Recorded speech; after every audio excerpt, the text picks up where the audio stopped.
welcome to my channel again, and kung bago ka lang po sa aking channel, please click the subscribe button and the notification bell para updated ka sa aking mga videos. So ngayon po gagawa po ako ng homemade sanitizer, and the things that I need or para makagawa ng homemade sanitizers are 70% alcohol, aloe vera gel, and scent. So ang gagamitin ko sa eucalyptus scent. Ito yung gagamitin ko. So I'll show you how to do it. Okay, let's do it.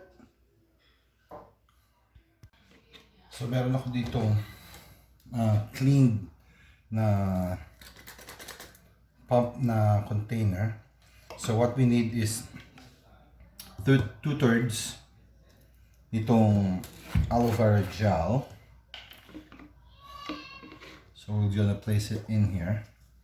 2/3 po.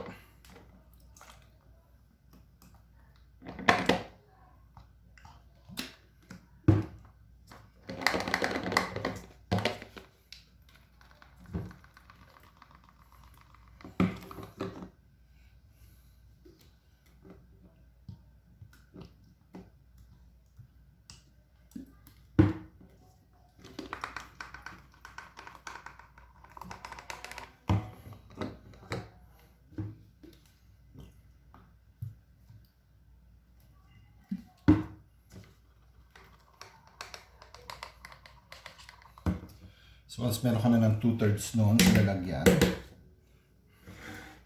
Okay. So, and then you need to put 1/3 of the alcohol.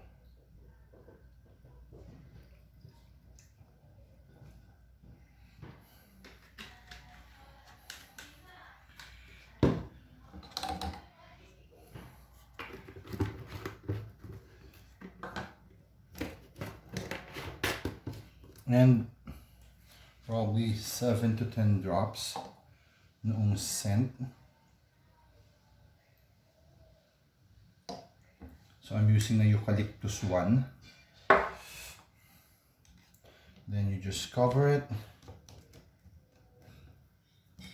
then shake it.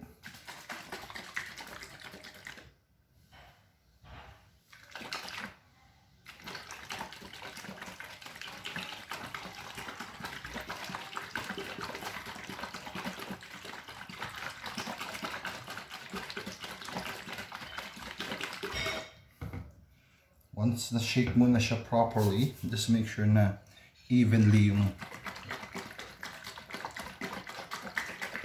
ma-mix ng well yung scent, yung alcohol, saka yung aloe vera gel.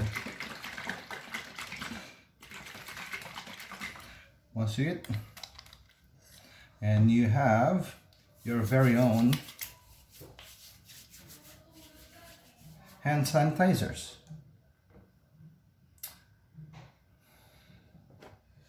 So there you go. So kung nagustuhan niyo po itong video na to regarding how to make your own hand sanitizers, please make sure to like this video and have a good day. Bye!